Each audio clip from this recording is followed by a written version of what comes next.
우리가 사도행전을 얼마나 많이 읽어봤을까요? 그리고 공부를 좀 많이 해봤을까요? 사도행전? 사도행전이 참 성도들에게는 아주 중요한 책이잖아요. 우리 박 목사님 새벽 예배 드릴 때 사도행전 계속 강해를 하시고 그랬잖아요. 여러분들은 사도행전 하면은 뭐가 생각해요? 성령장이죠. 성령의 책이다라고 알잖아요. 근데 조금만 더 깊게 생각해 볼까요? 성령 받으면은 어떻게 돼야 되죠? 우리가 변해야 되죠.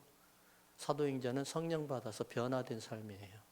뭐를 위해서? 마지막에 나오죠. 28장이 바로 교회예요. 교회. 교회를 위해서. 그러니까 사도행전은 바로 뭐냐면 성령을 먼저 받는 거예요. 그리고 난 다음에 성령 받아서 내가 변화돼야 되고요. 그 변화되는 이유가 뭐냐면은 교회를 위해서 변화되는 겁니다. 이게 바로 사도행전 전체의 줄거리예요. 사실 우리나라 대부분의 교회와 성도들은 이 성령에 대한 공부를 좀 많이 하지 않나요? 그랬잖아요. 예전부터 구원론, 교회론 이런 공부를 참 많이 했어요. 근데 성령에 대한 공부가 굉장히 약해요, 솔직히. 신학교에 들어가면 신학교는 괜찮겠지 했는데 신학교도 성령론에 대해서 그렇게 중요하게 취급을 안 하는 것 같아요. 여러분 성령이라고 그러면 먼저 떠오르는 게 뭐예요? 기적과 이적과 신비와 예언과 방언과 이런 것이 떠오르죠. 심지어는 어떤 분들은 자기가 성령 충만해야 된대요. 이유가 뭐냐면은 기적과 이적을 베풀어야 된대요. 병 고치는 은사도 받아야 되고 은사 받기 위해서 성령 충만해야 된다고 이야기를 하더라고요. 여러분들은 어떻게 생각할지 모르겠지만 중요한 것은 바로 조금 전에 말씀드렸죠. 성령 충만하고 성령 받아서 성령 충만하면 뭐가 해야 된다고요? 내가 기적과 이적을 원하는 게 아니라 내가 변해야 된다는 거예요. 무엇을 위해서요? 교회를 위해서요. 우리나라 기독교 초기에 보면은 인격의 변화가 없이 성령 충만으로만 막 하다가 이단에 빠지고 사이비 교주가 되고 막 그랬잖아요. 많잖아요. 저도 지난번에 유튜브로 JMS에 대해서 그거 좀 보다가 너무 지저분해서 보다가 말아버렸어요. 예. 그리고 또 지난주인가 한번 또 TV에서도 PD 수첩의 행선가 또 한번 하더라고요. 조금 보다가 너무 지저분해가지고 자체가 싫더라고요. 네. 그 사람이 성경을 모르는 게 아니라 성경을 자기 스스로 백독 이상 그러니까 천독 했다 했나? 예, 했대요. 그 사람은 하도 거짓말 잘 쳐가지고 잘 모르겠어요. 진짜로 했는지는. 예. 근데 문선명 씨 있잖아요.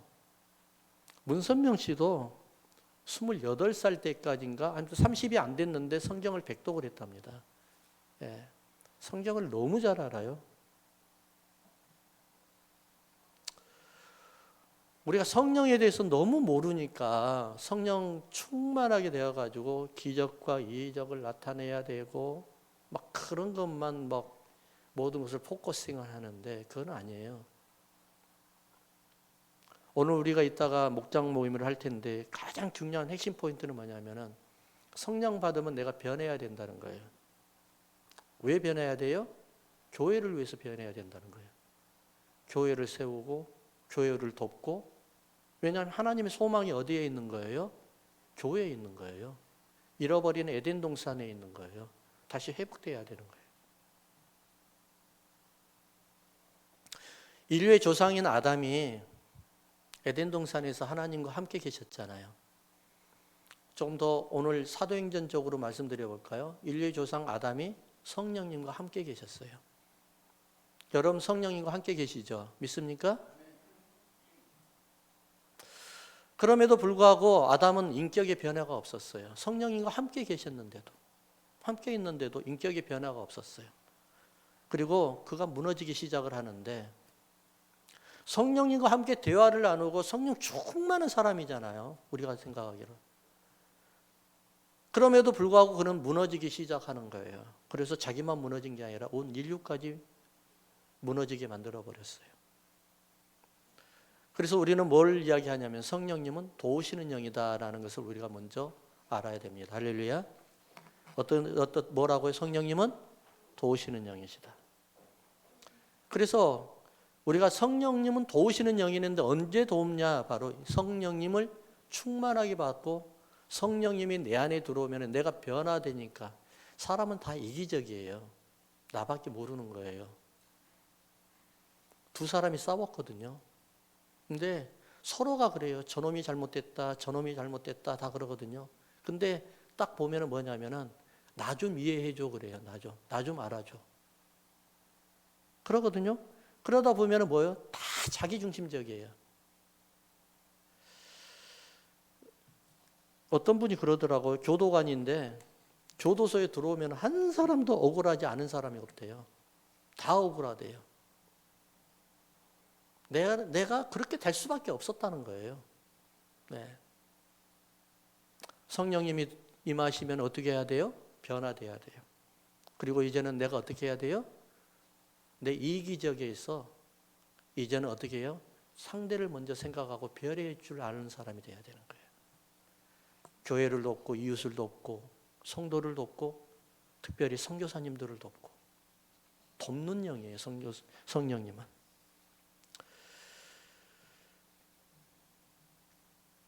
우리는 잘 알고 있어요. 뭘 잘 알고 있냐면은 아무리 성령이 충만해도요. 사람이 바뀌지 아니하면은 아무런 소용이 없어요. 환경이 바뀌었어요. 그러나 사람이 안 바뀌면 아무런 문제가 또 똑같아요. 예전에 이런 경우가 많이 있었어요.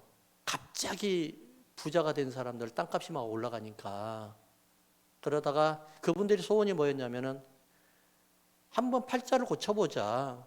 환경만 바꿔보자. 돈만 엄청나게 주어지면 나는 분명히 성공할 것이다. 근데 다 말아먹었어요.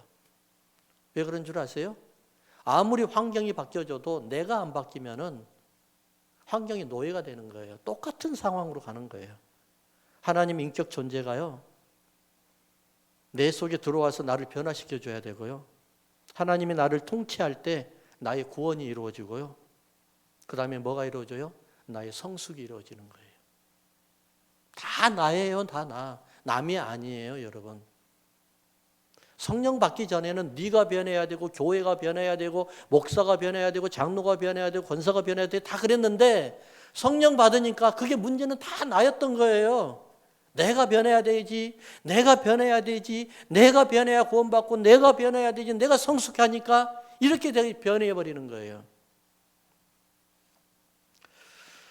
사도행전 시작은 성령으로 출발을 해요. 분명해요, 이거는. 누가 뭐라고 그래도 성령으로 출발해요. 근데 마지막은 어떻게 해요? 교회로 마무리를 합니다. 성령 충만했어? 그럼 너 교회를 어떻게 섬기고 있어? 교회를 어떻게 네가 성령 충만한 사람이 교회를 어떻게 섬기고 있고 교회를 위해서 얼마나 기도하고 있고 교회를 위해서 얼마나 열심을 띄고 있어? 이게 바로 사도행전이에요. 하나님께서는 아브라함을 통해서 큰 민족을 이루시겠다고 말씀하셨잖아요. 그렇죠?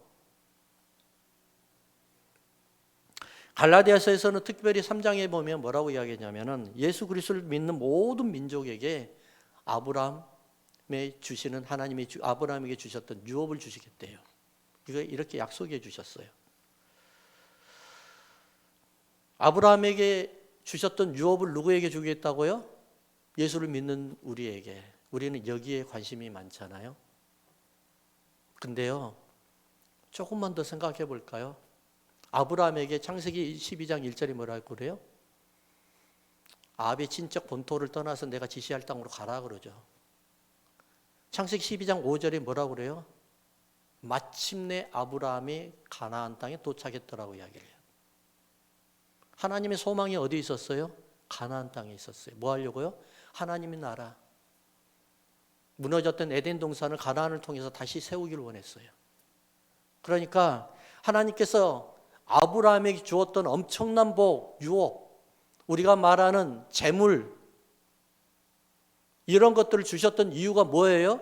아브라함아, 나를 믿어? 너 잘 먹고 잘 살아라, 이 소리가 아니라, 아브라함아, 내가 너를 통해서 내 나라를 건설하고 싶단다. 그 나라가 뭐냐? 바로 이 땅, 예수님께서 이 땅에 내려오실 때 하늘에 신령한 나라를 이 땅으로 내려서 교회에다 심어주는 그 나라를 세우고 싶단다. 이것이 바로 아브라함에게 주셨던 유업을 우리에게 주신다는 거예요. 할렐루야. 그래서 하나님의 소망은, 하나님의 마음은 어디에 있는 거예요? 그 사람이 성령 받고 변화되어서 교회를 세우는 데 관심이 있다는 거예요. 교회를 세우는 것. 사도행전에 의하면 성령을 받은 이유가 바로 여기에 있어요. 바로 교회를 세운다는 거예요. 그러니까 바로 뭐냐면은 사도행전이 우리에게 주시는 핵심으로 이야기할 텐데 진짜로 핵심 메시지예요. 첫 번째는 2장 1절을 봐볼까요? 2장 1절 한번 읽어보십시다. 시작. 오순절 날이 이미 이름에 그들이 다 같이 한 곳에 모였더니, 한번 따라합시다. 오순절 날에 성령님이 임하셨습니다. 왜 하필이면 오순절일까요? 6월절에 성령님 오시면 안 되나요? 무교절, 초실절에 오시면 안 되나요? 이스라엘에는 7대 절기가 있거든요. 왜 하필이면 오순절에 예수님께서 부활하시는 영이, 성령님이 오순절 날에 내리시냐 말이에요. 오시냐 말이에요.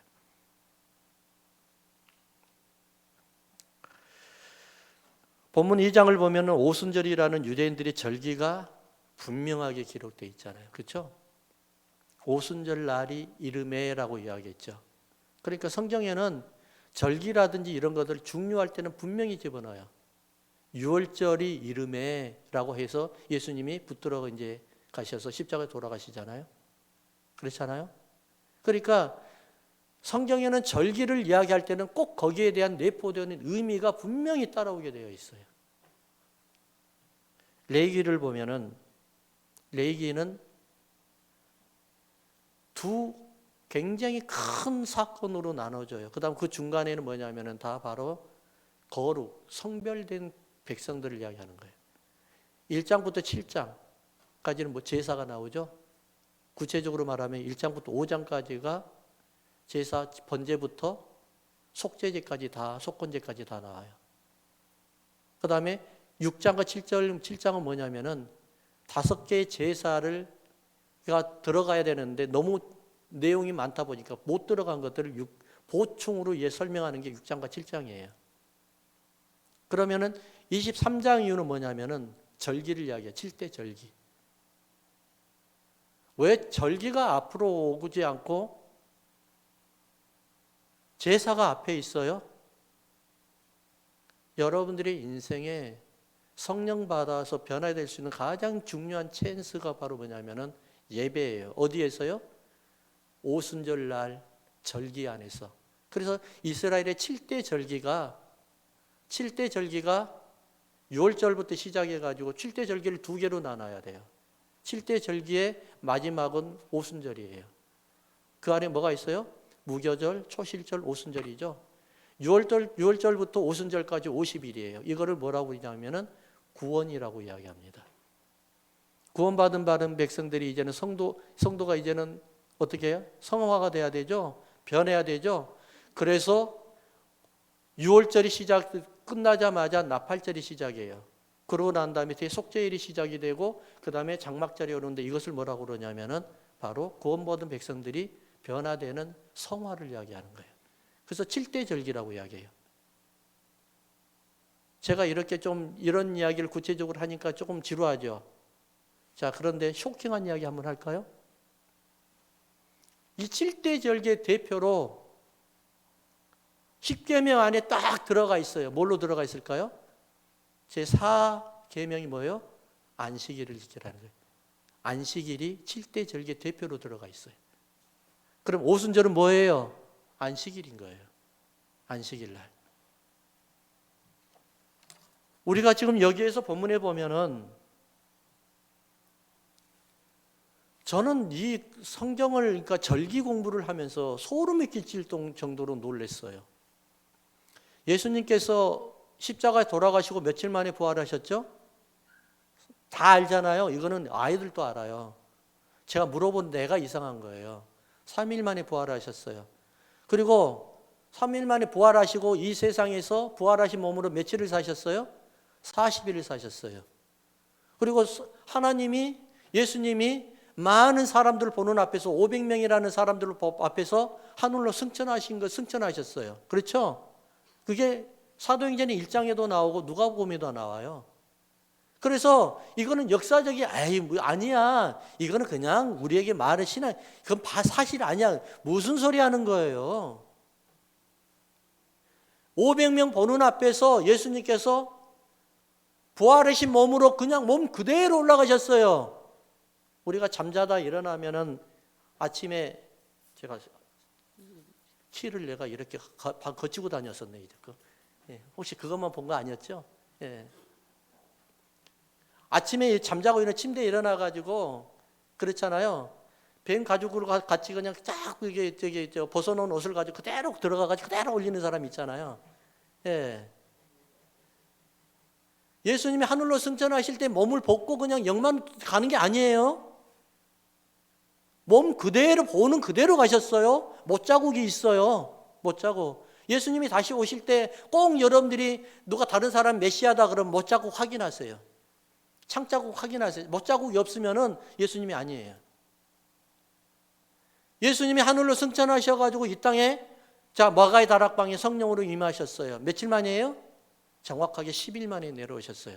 자, 6월절부터 오순절까지 지금 며칠이 지나간 거예요?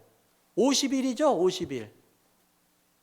구약의 성경에 보면은 오순절을 77절이라고 그러고 맥추절이라고 그러는데 77이 49, 그러니까 50일째 되는 날을 77절이라고 그런 거예요.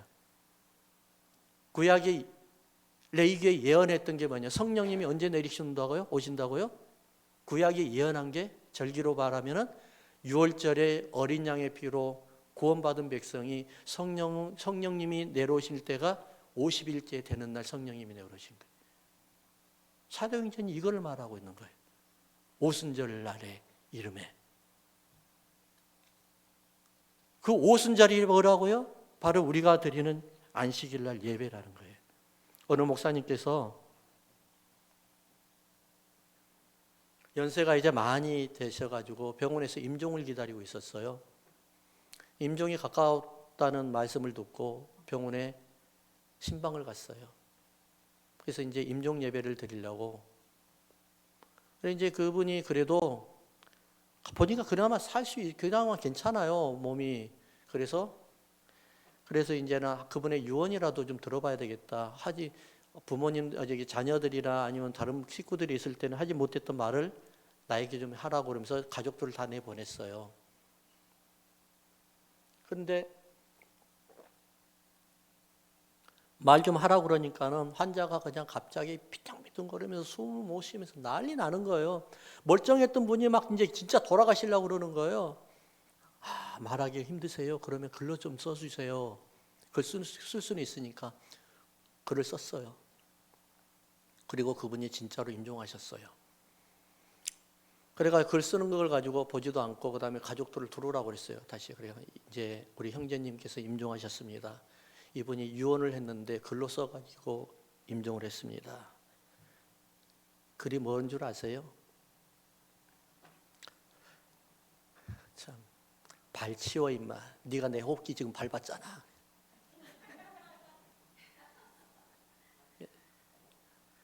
네가 내 호흡기 줄을 밟아가지고 지금 죽은 거예요, 이게.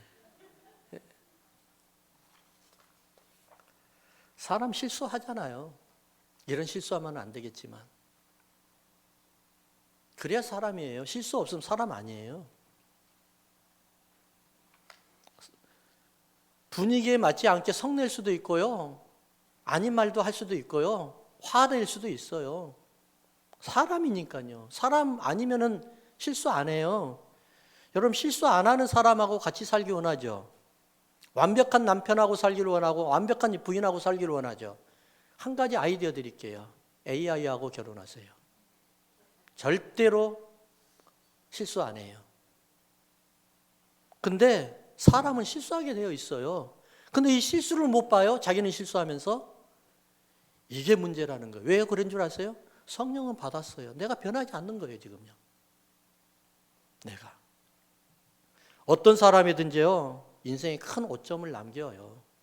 다 있어요. 어떤 목사님은 은퇴하시고 난 다음에, 목사님, 후배 목사님들이 찾아가가지고, 목사님 한 말씀만 해주십시오. 어떻게 이렇게 훌륭한 목회를 하셨습니까? 그러니까는 그 자리에서 분위기도 아니잖아요. 근데 그 자리에서 뭐라, 저는 죄인입니다. 일제시대 때 신사에 참배를 했던 사람입니다. 라고 하는 거예요. 그 소리는 뭐예요? 평생 목회하면서 그것 때문에, 지금 그 짐 때문에 겸손할 수밖에 없었다는 거예요. 여러분, 하나님 앞에 실수 안 한 사람 어디 있겠어요? 근데 중요한 게 뭔 줄 아세요? 그 실수가 여러분들을 변화하게 만든다니까요. 교만하지 않게끔 만든다니까요. 그 실수 때문에 우리가 평생 하나님 앞에 회개하면서 겸손하게 살 수밖에 없다는 것이에요. 중요한 점은 바로 이거죠. 내 안에 계신 성령님께서 나를 변화시켜 줘야 되는데, 여러분 금방 교만만 합니다. 사람요, 정말 이거 믿을 게 안 돼요. 금방 교만해져 버려요. 성령 받아가지고 이러한 저러한 막 그냥 이적과 기적이 나타나니까 지가 한 줄 알고요. 정말 그런 거요. 정말 무섭습니다. 한번 따라합시다. 성령 받으면은 변해야 됩니다. 변한 사람이 교회를 세웁니다. 이거는 평생 잊지 마시기 바랍니다. 아멘. 두 번째 2장 4절을 볼까요? 4절 다 같이 읽습니다. 시작. 그들이 다 성령의 충만함을 받고 성령이 말하게 하심을 따라 다른 언어들로 말하기를 시작하니라. 한번 따라할까요? 성령의 임재는 소통을 원함입니다. 성령님이 내게 임재하신 건 소통이에요. 소통. 제가 축도할 때 있죠. 우리가 어느 목사님이 실수를 했다더라. 하도 사극을 많이 봐가지고, 이제는 그랬는데 시방은 그렇게 해가지고, 그랬다고 하더라고요. 저도 어떨 때 헷갈릴 때가 있어요. 이게 아무것도 아닌데도, 그 짧은 건데도.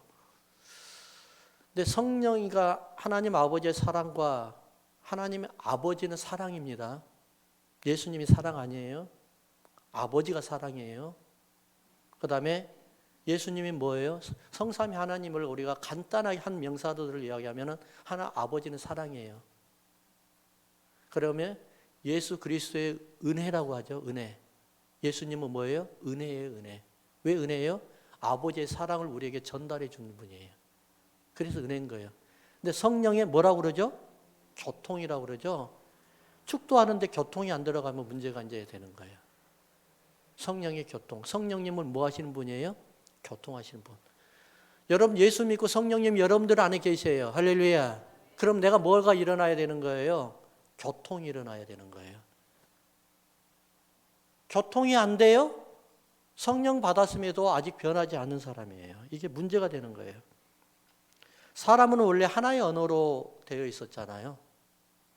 그리고 사람이 이제 어떻게 해요? 바벨탑의 사건, 인간의 교만함 때문에 하나님께서 언어를 분리시켜 버렸어요. 그러면서 사람과의 소통이 안 되는 거예요. 이제 우리가 하는 사람과 소통이 이루어지는 시대가 왔어요. 그 시대가 뭐예요? 바로 은혜의 시대요. 성령의 시대인 거예요. 성령은 뭐 하기 때문에요? 바로 회복의 영이기 때문에 그래요. 내게 교통이 일어나야 되는 거예요. 소통이 일어나야 되는 거예요. 주일학교 선생님이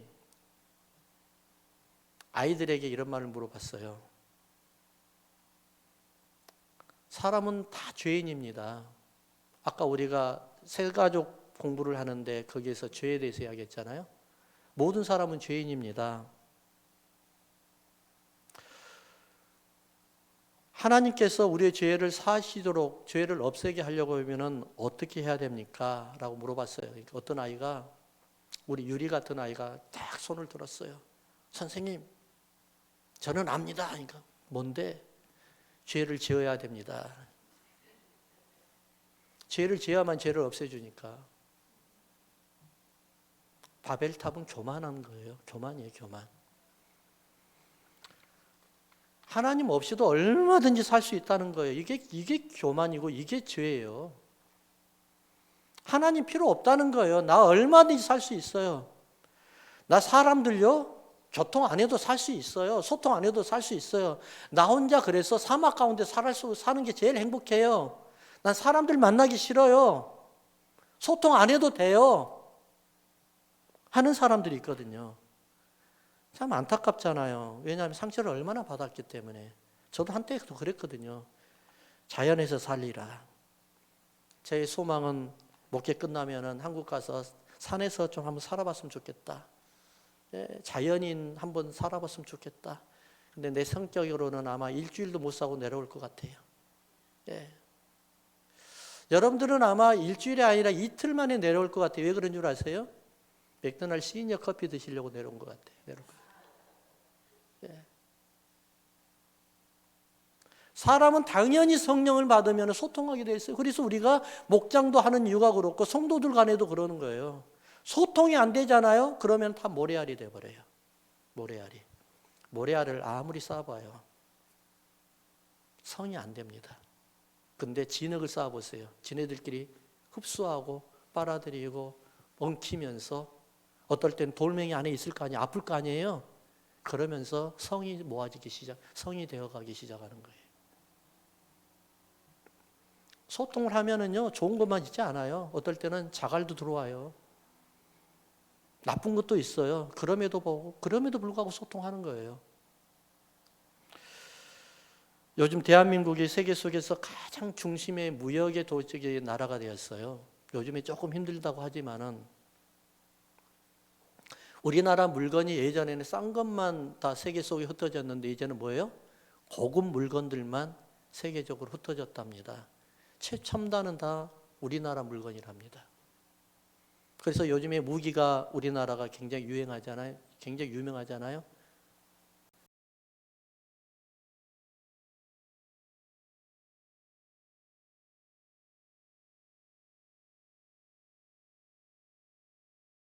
그렇기 때문에 무기를 우크라이나에다 준다고 하니까 러시아에서 난리 난 겁니다. 그걸 다 알고 있거든요. 이제 전쟁 게임 체인저가 돼버리는 거예요. 그러면. 근데 외국의 바이어들이 한국 가가지고 가장 힘든 게 있대요. 가장 어려운 게 물어봤더니만 뭐가 어렵냐 그러니까는 정권이 바뀌면 다 바뀌어버린대요. 사람이. 그동안에 교통하고 친교 나누고 소통했던 아주 이제 좀 친구가 돼가지고 막 그렇게 하려고 하니까 다 바뀌어버리는 거예요. 그리고 또 직장에서도 한 사람, 윗사람이 바뀌어버리니까는 다 바뀌어버리더래요. 그러니까 더 이상은 이제 노력을 안 한대요. 누구와 친해지려고 노력을 안 한대요. 문제가 심각하잖아요. 이게 바로 후진국이에요. 후진국. 성령 받으면 어떻게 해야 돼요? 소통이 되는 거예요. 여러분, 가까운 사람에게 밥을 사주고 싶지, 같이 밥 먹고 싶지, 세상에서 가장 힘든 밥을 먹을, 어려운 밥이 뭔 줄 아세요? 밥 먹고 얹힐 때가 언제 밥 먹고 얹히세요? 말이 안 통한 사람하고 밥 먹으면 얹혀버려요. 그렇게 힘들어요. 여행 갈 때도 그래요. 저도 옛날에는 선교 다닐 때 마음이 통한 사람하고 가면은요, 몇 박 며칠이 다 하루 이틀로 그냥 지나가요. 너무너무 즐거운 거예요. 근데 시시콜콜 그냥 문제를 삼고 하는 사람하고 같이 갔다 오잖아요. 2박 3일 갔다 오면 잠만 자야 돼요. 너무 힘들어가지고. 미국의 카네기 연구소에서 조사한 결과입니다. 사람들이 재정적으로 성공한 사람들을 보니까 기술이 뛰어나서 성공한 사람들은 능력이 뛰어나서 성공한 사람 15%밖에 안 돼요. 근데 인간관계가 좋아서 성공한 사람은 85%라고 합니다. 인간관계가. 기술은 좀 떨어져도 인간관계가 좋은 사람이, 성공한 사람이 85%. 여러분 어디에다 투자하겠어요? 어느 연세 많은 여전도사님이 평생을 전도지를 돌렸어요. 그분이 자기의 주 전도지 돌렸던 것이 바로 안산시였답니다. 안산역이었나 봐요. 이제 연세가 많이 드셔가지고 이제 더 이상 이제 전도지를 돌릴 수 없는 상황이 오니까 서점에 가가지고 전도지를 다시 또 이제 받아가지고 와가지고 이제 가져가니까 마지막 가면서 그분한테, 점원한테 그랬대요. 이번이 마지막이에요. 그러더래요. 힘없이 이번이 마지막이에요. 그러면서 혼잣말로 수십 년을 전도지를 돌렸는데 한 사람도 이 전도지 보고 예수 믿었다는 사람 한 번만 만나도 소원이 없겠어요. 아직 한 번도 들어보지도 못했어요. 라고 하더래요. 근데 저 뒤에서 책을 보고 있었던 어느 청년이 딱 다가오더래요. 그 소리를 들으니까, 목소리를 들으니까 생각이 났던가 봐요.